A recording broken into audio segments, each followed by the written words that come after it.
Welcome to the Deep Impact Investing Podcast with Kimberly Griego-Kiel of Horizon Sustainable Financial Services. In this podcast, we discuss sustainable impact investing, creating portfolios that match your values, and a variety of other topics such as financial education, social justice, and sustainable food systems. Do you want to know if your investments seek the kind of accountability from corporations that you demand? Listen in as we explore the burning question, are you investing like you give a damn? Hello and welcome to Deep Impact Investing with Kimberly Griego-Kiel from Horizon Sustainable Financial Services. Kim, how are you? It's a great day here in Santa Fe. Is it? Nice. It looks like we might get a storm. There's one. I know we need the rain. We always need the rain here. So I think wind's blowing in. Yeah, well, it harkens back to a podcast we did recently about water. So yes. Get that rain, capture the rain, use the rain, hold on to the rain. Yeah. Hold on to all of it. That's right. But today it's a different subject altogether. It's something romantic. I don't know if it's romantic. It could be. But before we get started, I want to say two things. One, I want to welcome the new listeners to this podcast.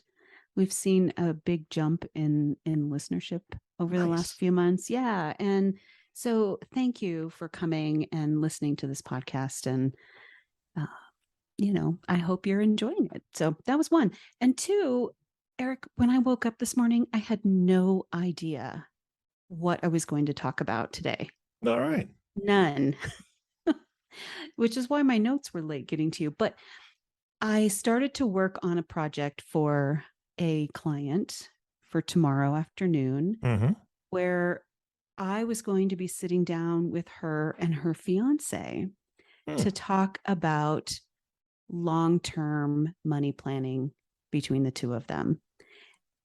And it was like getting whacked upside the head. I'm like, oh, I can make this a podcast. Lots of people need to hear this information. So we're going to talk about some financial advice, not just for newlyweds, but any young couple who is joining a household together, or even sometimes couples who've been together for a decade or two. They might need some of this advice as well. So that's what we're talking about today. I think this is fantastic because I am probably old school when it comes to this. Maybe I don't know what the new schools of thought are on this. All I know is that probably the first time I ever heard that like a husband and wife keeping separate accounts, it was just completely foreign to me. I grew up in a household where all the money was pooled together. My dad was a primary breadwinner. My mom worked part-time here and there, but she mainly stayed with us, the kids. And going into my marriage, it was the same thing with my wife's family. It was pooled money and one checking account. And then we kept hearing how people kept separate checking accounts and separate bank accounts. I'm like, why and how? Why wouldn't you just merge everything? Because you're married. Yeah. But there's probably some pretty good reasons for that too. There definitely is. And, I was going to say, this is not the most romantic topic, but you tried to throw it out there that it is being romantic, and maybe it can be. If you're a newlywed, probably almost everything is romantic, but true. Who knows? And maybe some of these discussions are best had with a glass of wine. So yeah, I used to think the way my wife chewed food was cute, and now I just want to leave the room. So whatever. It was romantic back then. Yes. But it's been 28 years. Come on. Right. That's a deal breaker for me. That's right. But what we're going to do is talk about not just account information, this account, this type of account, joint accounts, separate accounts. But we want to talk about who's responsible for paying the bills and in what percentage do they pay those? How are you working towards shared goals? There's a lot of things that can be covered in this topic. So let's get started. All right, let's dive in. Where do we start? Yeah. So, one of the things that's important for newlyweds or new couples or old couples, I'll just say couples, to discuss is both immediate planning in terms of paying your monthly bills, those types of things, but also discussing retirement and long-term goals that you have together. Maybe you want to take a big dream vacation, or you want to buy a house, you want to remodel your house. There's a lot of different things that can be discussed in the way that I'm going to suggest here as we go through this. But it's a good idea to have both of, the partners here to sit down and talk about these issues and come up with a shared goal and a shared plan. So let's talk about some of the avoidable, I was going to call them mistakes, but let's call them mishaps that new couples, especially, and sometimes couples who've been together for a while can make, and solutions, because I'm not, me, I don't talk about problems without coming up with solutions. Absolutely. Right. So the first one here is not talking about your money past and your money beliefs. I wish I had made note of, because I don't remember the top of my head, the podcast where I talked about money messages. Mm-hmm. And this might be a great one for anyone to listen to who is not sure how to approach this topic. But as I said on that podcast, our beliefs about money are often formed when we're very young. And everybody's financial situation is different, and our experiences as a child are different. Our experiences as an adult are different. So when we're combining a household, those beliefs can sometimes work for you or against you. Mm-hmm. Yeah. And, nobody's going to agree on everything. It's never going to happen. Are you sure? What? I know, it's shocking. I know I'm shocking you today. But if we really get some sort of an understanding where our partner is coming from, we may be able to come to a better consensus or an easier consensus, just having an understanding around that. So talking about your money past and your money beliefs is really important. The next one, this is kind of a big one, and I've known couples who have done this, and we need to be very cognizant of keeping money secrets. And I'm not just talking about the big things, like not telling a new partner that your credit score is in the toilet, or, or you have a huge debt that you're kind of hiding because you don't want them to know prior to really solidifying your relationship. But we're also talking about tiny purchases or small purchases that we kind of sneak around to the side, uh, that we don't want to tell our partners about. Here's a really interesting and kind of funny example. So, background. In when 2020 COVID hit, I had been going for years and getting mani-pedis, every 2 weeks. Mm-hmm.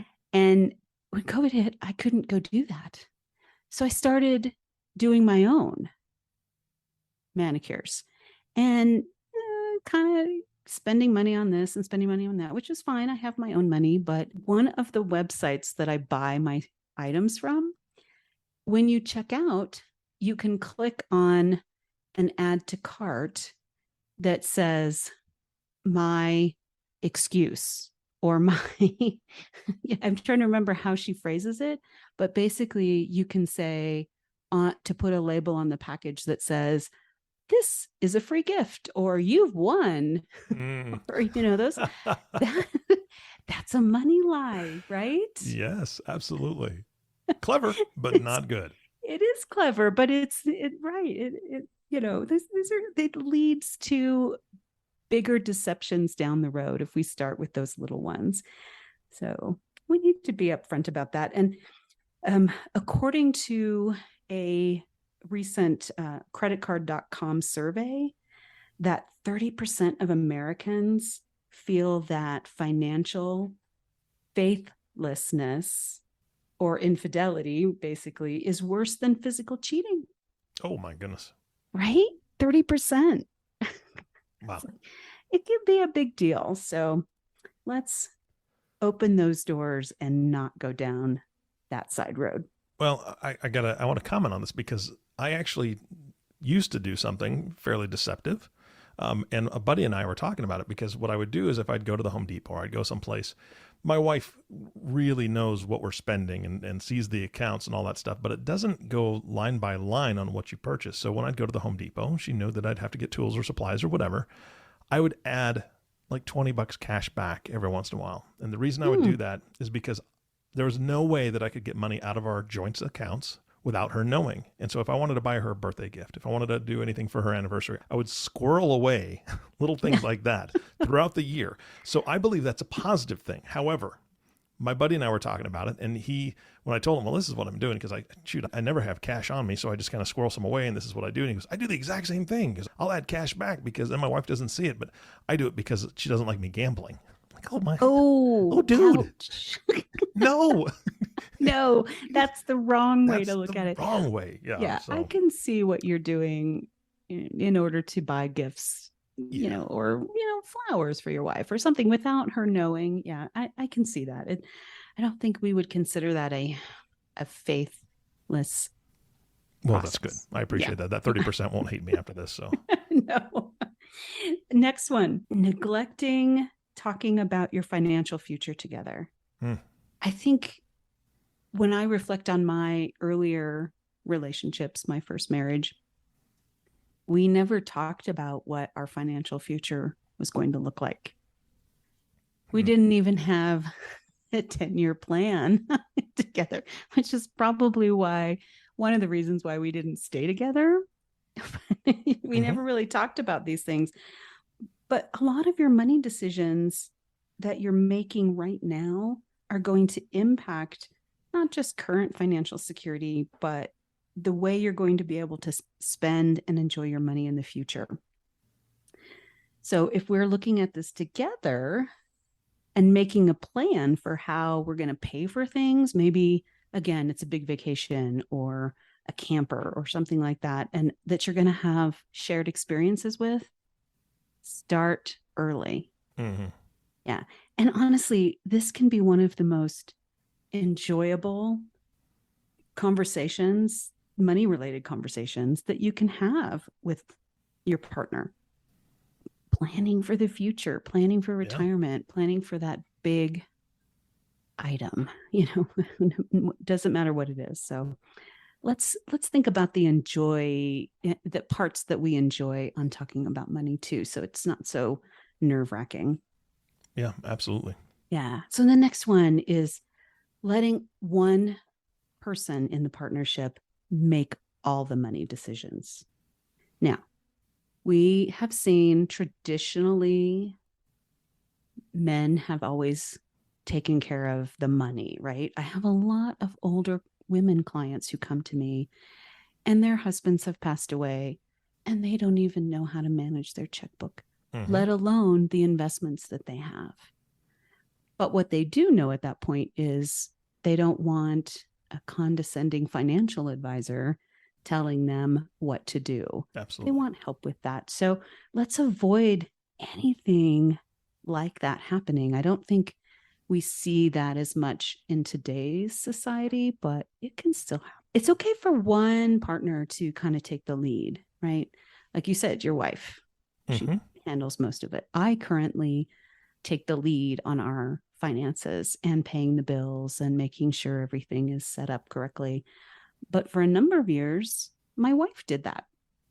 So we've kind of gone back and forth. It's one of the reasons why you don't want to do this is that it is so important for both of you to have a broader understanding of your household finances and how you can tackle big money decisions together. If you don't have that understanding, it's going to be difficult for the partner who doesn't. And it can help avoid surprises. What? It's the 15th and we don't have any more money until the 1st. So yeah, we want to avoid these types of surprises. Well, it was interesting because my wife does handle the finances when it comes to bills, and she's very, very organized. I am not. I'm not very organized at all. However, when it comes to the long-term thinking and investing and saving for the future and kind of making sure that future goals are accomplished, that's my role.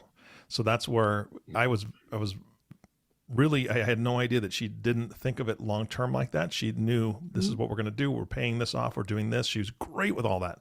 But when we were talking about retirement and talking about how much money we would have to save up for that and the plans and the investing, she's like, "Oh no, we don't need that much money." And it wasn't a large amount, but I said, "Okay, let's talk about what that money represents." And you obviously, as a planner, know Mhm. there's a point where neither one of us are going to be working at least full time. Whether we retire or we don't retire, it's not going to be the same income we're making now.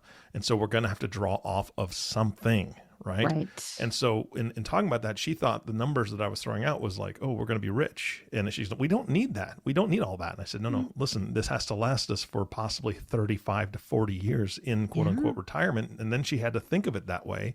I said, I want you to pay all the bills that you're currently paying with what money? So let's talk about where that money's going to be. And she's like, okay, now I totally get it. She goes, yeah, we have Right. to have this in our, coming in on a monthly basis to make sure she's covering everything. But it was definitely a conversation we waited way too long to have. I mean, we were in our Mm. 40s when we had that conversation. That's not that unusual, but yes, it's important. And I like the sound of this because it sounds like the two of you are very complementary Mm-hmm. in this process. Um, and you were able at some point to really have that deep conversation, which is phenomenal and wonderful. I'm glad to hear it. I actually really recommend that each person in a relationship kind of take turns Mm. with the monthly process, or you even do it together sometimes so that you both have a real complete understanding of how everything works and where it needs to go and where it's at. I love that. Yeah, we've taken turns. So, as I mentioned, now the next one is not having a safety net.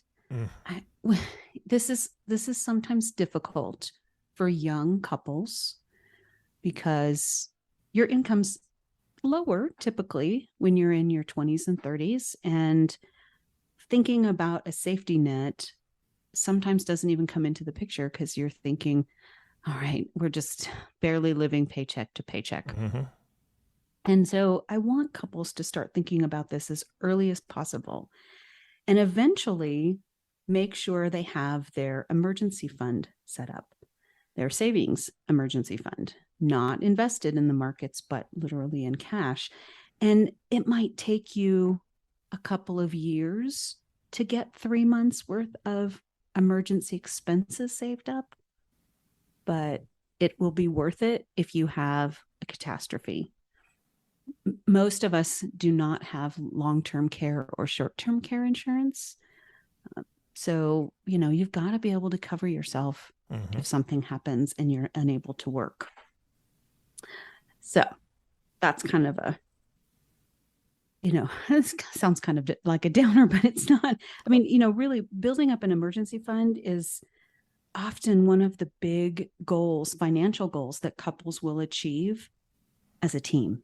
Absolutely. And you will feel so successful once you've done that, even if you're only putting away $25 a month or 50 or 100. It's a team effort and a team goal. Yep. And once you've succeeded this together, you're probably going to be more likely to see what other money mountains you can climb together. Mm-hmm. So I like that, a money mountain. Yep. Love that. I made that up earlier and I thought that sounds cheesy, but actually it doesn't. It's very accurate. Yeah. So next one, it is a definite mishap to avoid having these uncomfortable money conversations. Most of us don't grow up talking about money in our families. And so when you sit down with a partner, a new partner, a partner you've been with for 10 or 20 years, whatever it happens to be, to have some of these conversations, it can be uncomfortable for sure. And, sometimes they're not fun, sometimes they are fun, but you have to decide together some of these big situations and creating your own personal family financial plan. Not That's not the job of one half of a partnership. It is the job of both parts. So being respectful, making sure that you are both available and focused, have that conversation, maybe with a little glass of wine, if that helps. Mm-hmm. Whatever, let's start talking about those things.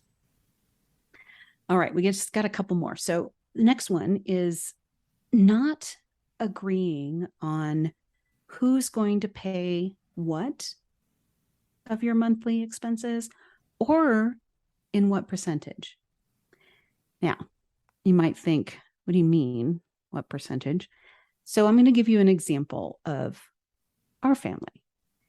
And not everyone will want to do it this way. Some people will just throw everything into one big pot, but others, like myself and my wife, we decided early on that we would put a percentage of our monthly expenses each into a joint checking account. And that was just for mortgage and utilities and all of those things. And my percentage that I put in was larger than her percentage because my income was larger.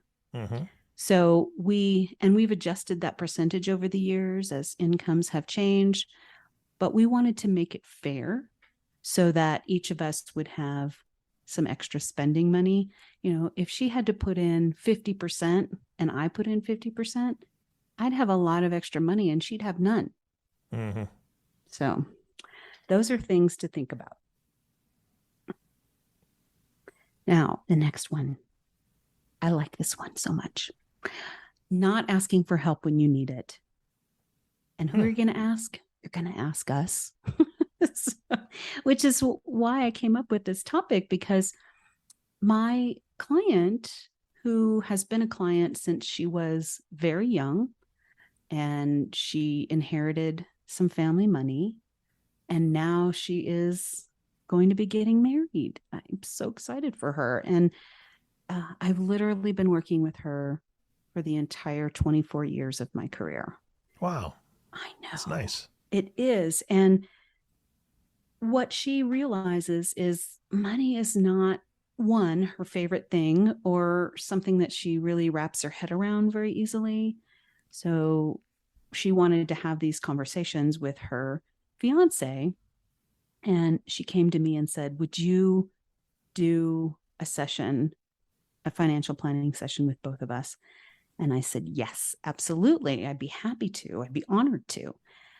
Sometimes talking with a financial professional who's a neutral third party can really help when things are uncomfortable or you're just not really sure where to go with that. So, well, I didn't want to interrupt you earlier, but no. That's exactly what I was thinking with number 6, right? Avoiding the uncomfortable conversations, because I think all of us come with, the baggage. Baggage. Absolutely. I was going to say baggage, but I also want to refer to that other podcast. The ideas on money. What was the podcast again?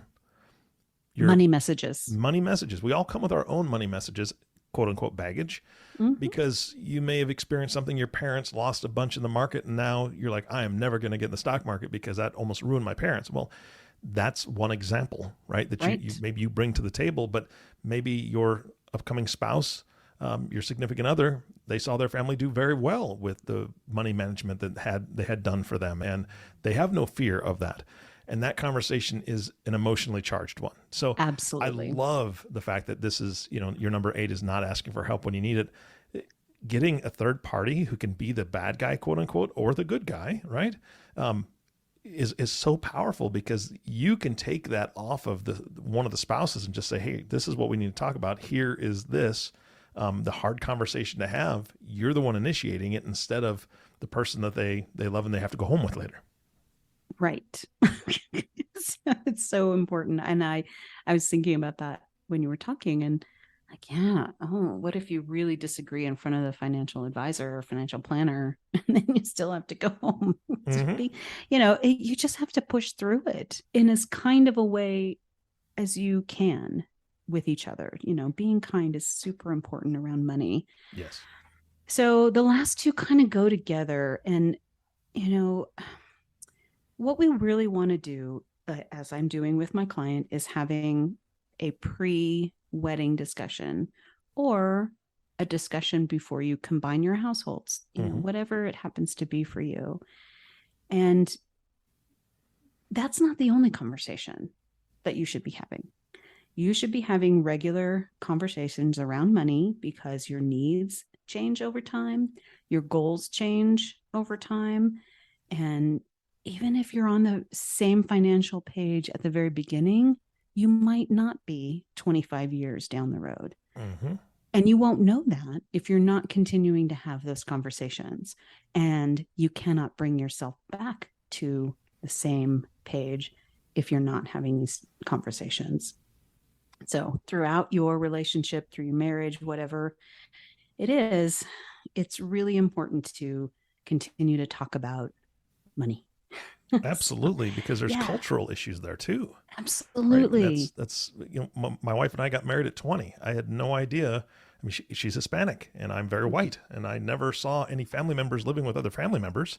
But I found out, probably 10 years after we were married, that if her dad ever needed it, he's living with us. I'm totally fine with that at this point. But Yeah. at 20, I may not have, I was like, wait, what? What do you mean your dad's going to live with us? But Yeah. that's how, if that's the possibility that happens, he's more than welcome.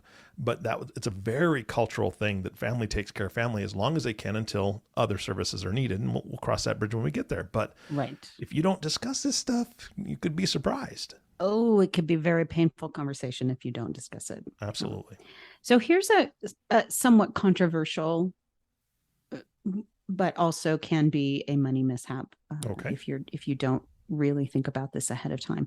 But when you have one partner who comes into the relationship who has substantial assets, it would be wise for you to discuss with an attorney whether or not you should have a prenuptial agreement. Hmm.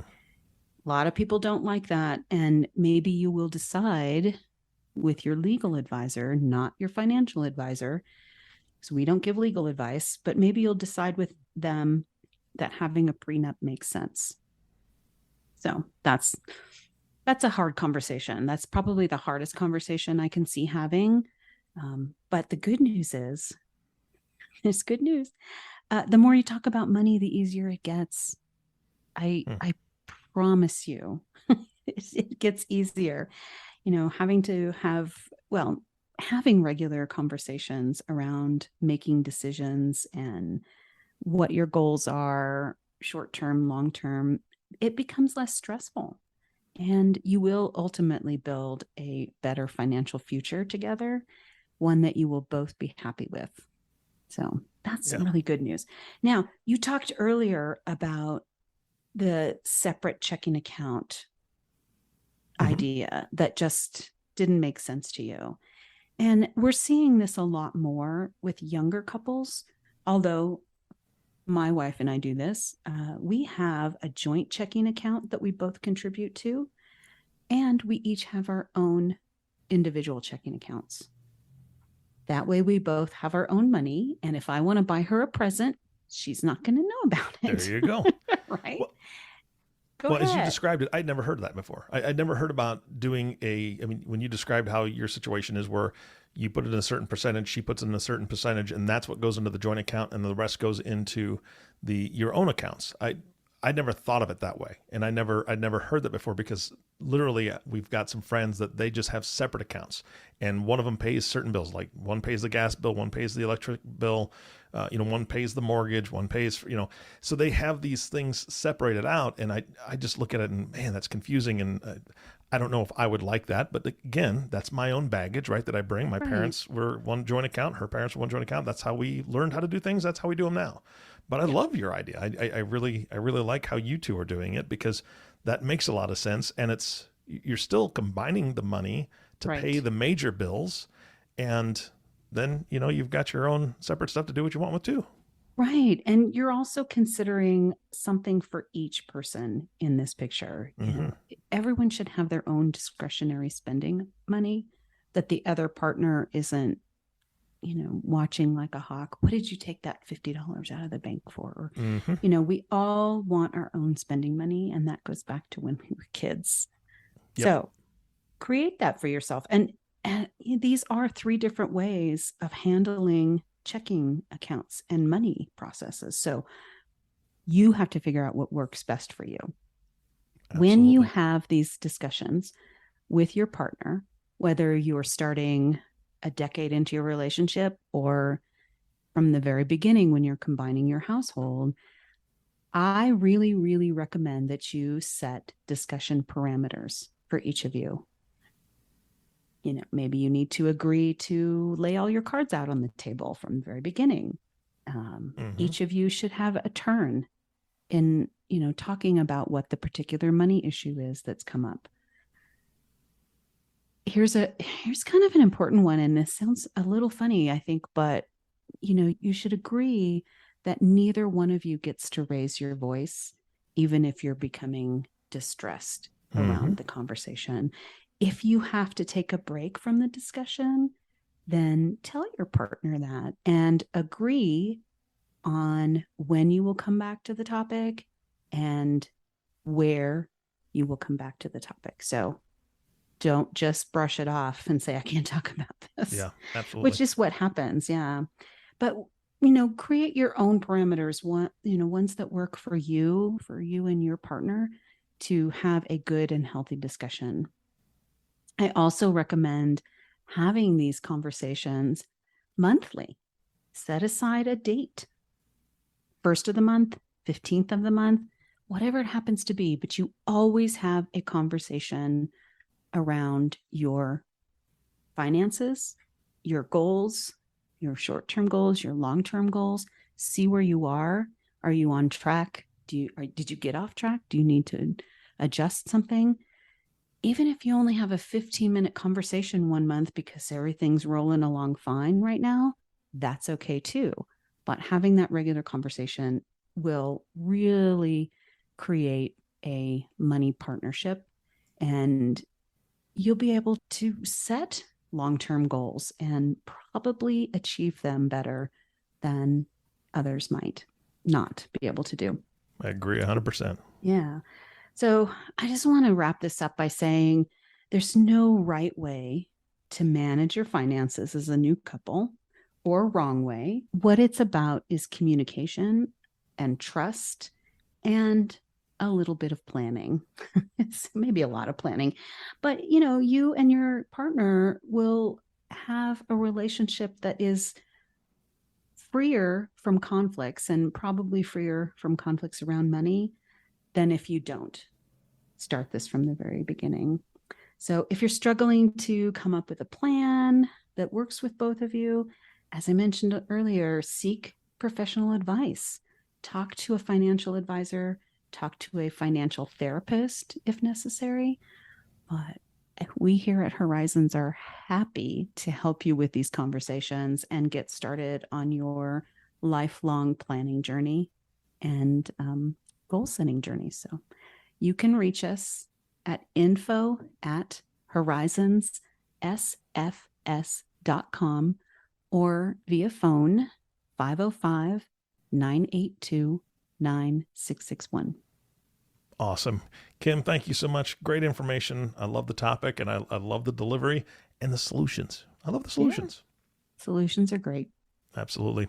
Again, Kim, thank you so much for this. And of course, our last thank you goes to you, listening audience. Thank you so much for tuning in and listening to the Deep Impact Investing Podcast with Kimberly Griego-Kiel. If you have not subscribed to the podcast yet, please click the subscribe now button below. This way, when Kim comes out with a new podcast, it'll show up directly on your listening device. And we humbly ask that you share this podcast, rate it, and leave a review, as this actually helps others find the show. And it seems like a lot of you are doing that, so thank you for that. And also, if you know a young couple, some young folks that are getting together that need to hear this, help them get on the same page. It'll make the marriage so much smoother. I'm just going to say that out loud. Yep. It'll be great. Again, thank you so much for listening today. For everyone at Horizon Sustainable Financial Services, this is Eric Johnson reminding you to live your best day every day. And we'll see you next time. Thank you for listening to Deep Impact Investing, the sustainable, responsible impact investing podcast that shows you how to invest like you give a damn. If you have questions about this podcast or topics you'd like to hear addressed on an upcoming podcast, email us at kim@horizonssfs.com. Join the conversation on Twitter at HorizonsSUSTFIN, or give us a call at 505-982-9661. Don't forget to click the subscribe button to be notified when new episodes become available. The companies we may speak about during our podcast are not recommendations for investment. Only you and your financial advisor can determine what the right investments are for you. Horizon Sustainable Financial Services, Inc. and its financial professionals do not render tax or legal advice. The information covered and posted represents the views and opinions of the host and/or guest, and does not necessarily represent the views and opinions of Horizon Sustainable Financial Services. The content has been made available for informational and educational purposes only. The content is not intended to be a substitute for professional investing advice. Always seek the advice of your financial advisor or other qualified financial service providers with any questions you may have regarding your investment planning. None of this content may be used or duplicated without the express written agreement of the podcast host.